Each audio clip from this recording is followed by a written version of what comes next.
Todas as civilizações, religiões e raças de nosso passado antigo sabiam que a Terra era plana, com uma cultura semelhante a uma barreira acima de nós. Suas representações provam isso. Até 500 anos atrás, as pessoas acreditavam que éramos o centro do universo. A Igreja Católica Romana e uma equipe de cientistas e astrônomos jesuítas fizeram grandes esforços para mudar essa crença. Quando fizeram, eles acreditavam que poderiam tirar muitas almas das verdades bíblicas.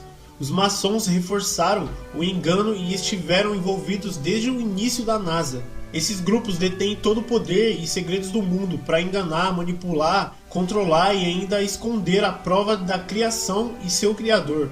Eles dirão qualquer coisa para fazer você acreditar que vivemos em um sistema heliocêntrico, um sistema originário do culto pagão ao Sol, com planetas com nomes de divindades pagãs, que são anjos caídos. Não é muito sutil uma nave espacial com o nome de Apolo, também conhecido como Nimrod, o Deus Sol. É claramente uma síndrome de Nimrod, que se define por pensar ser o rei do mundo. Nunca foi do interesse deles que nós soubéssemos a verdade, e porque não sabemos a verdade, permanecemos ignorantes sobre o que está acontecendo. Entre outros adoradores do Sol, encontramos o mestre Órfico, chamado como o primeiro grande matemático, considerados pelos maçons como o primeiro maçom simbólico, avô da filosofia ocidental, pai do heliocentrismo. Pitágoras. O orfismo inclui caracterizar as almas humanas como divinas e imortais, mas condenadas a viver por um período em um círculo doloroso de vidas corporais sucessivas através da metempsicose, ou da transmigração de almas. Ela prescreveu um modo de vida ascético, que juntamente com os ritos de iniciação secretos deveria garantir não apenas a eventual liberação do ciclo doloroso, mas também a comunhão com Deus. Acreditava-se ser fundamentada em escritos sagrados sobre a origem de deuses e humanos, e mais tarde influenciaria fortemente o mitraísmo romano. Pitágoras, reverentemente conhecido em toda a maçonaria como o primeiro franco-maçom, ensinou como o principal dogma de sua filosofia o sistema de metempsicose, ou a transmigração das almas, o poder místico dos números, e grande parte do simbolismo sobre o assunto que os maçons passam agora é derivado do que lhes foi deixado pelos seus discípulos, pois de seus próprios escritos não há nada existente. Os órficos eram uma seita ascética, o vinho para eles era apenas um símbolo como mais tarde no sacramento cristão. A intoxicação que eles buscavam era a de entusiasmos de união com o Deus. Eles acreditavam assim, adquirir conhecimento místico que não podia ser obtido por meios comuns. Esse elemento místico entrou na filosofia grega com Pitágoras, que agora um reformador do orfismo, já que Orfeu era um reformador da religião de Dionísio.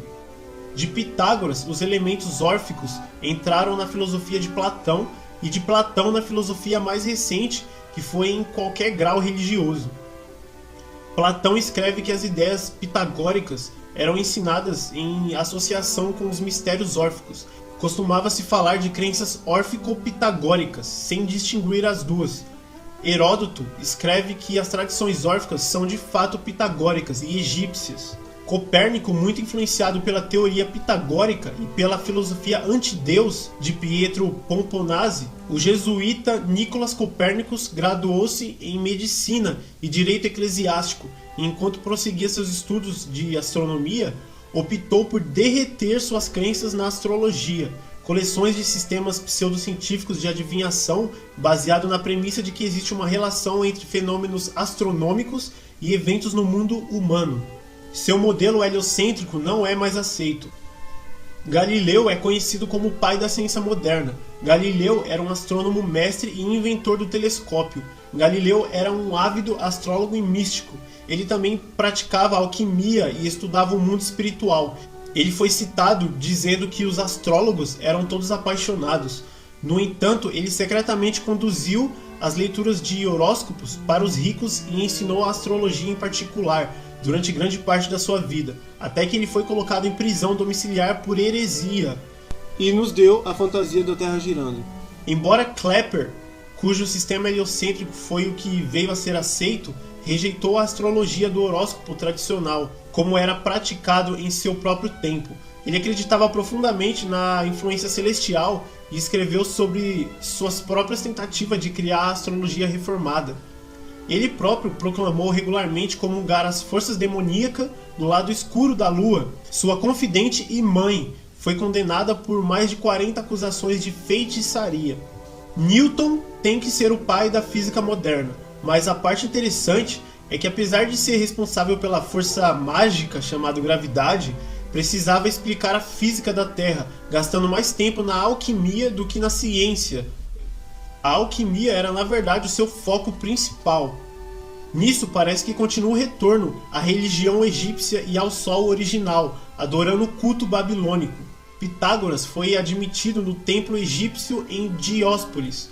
Foi aceito e que obteve um sacerdócio depois de completar os rituais necessários para a admissão. Ele continuou aprendendo este conhecimento e magia oculta por mais 22 anos. Culto ao sol. Pitágoras viajou para o Egito e ele foi ensinado geometria pelos sacerdotes egípcios.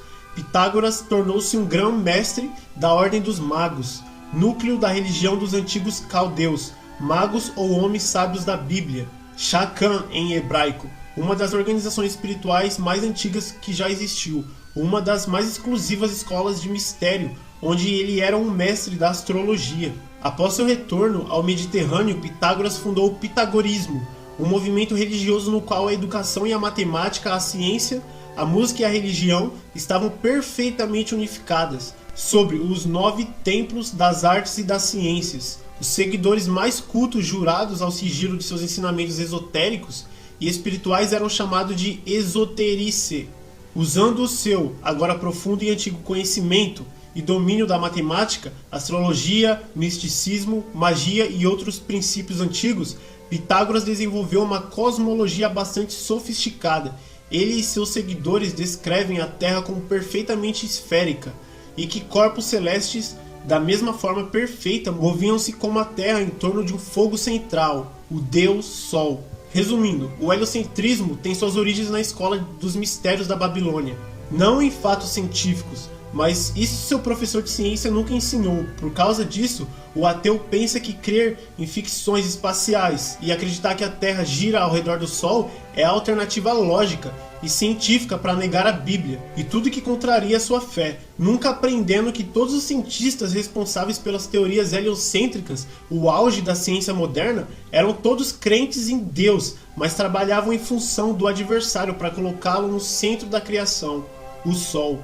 Mas isso não aparece nas mídias sobre espaço, então o crente no globo se acha um intelectual ultra refutador, nunca se dando conta que apenas trocou uma religião pela outra. A astronomia teórica é para quem se acha intelectual demais para cair no papo dos astrólogos. A astrologia é para quem se acha iluminado demais para admitir que está adorando o Sol, Lúcifer e seus anjos caídos.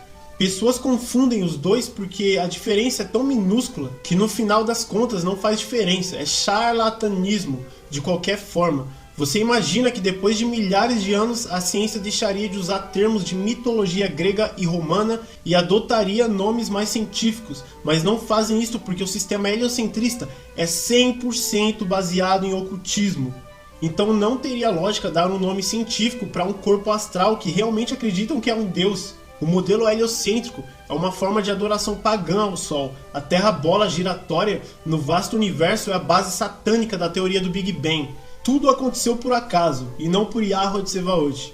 Na evolução, você evoluiu da sopa primordial e dos macacos. Ateísmo e religiões pagãs, tudo baseado em torno de adoração ao Sol. Tudo uma construção do ocultismo e é a sua própria religião. Não há uma prova científica real de que estamos girando em uma bola ao redor do Sol e, na verdade, tudo que observamos aponta para o oposto, uma Terra estacionária.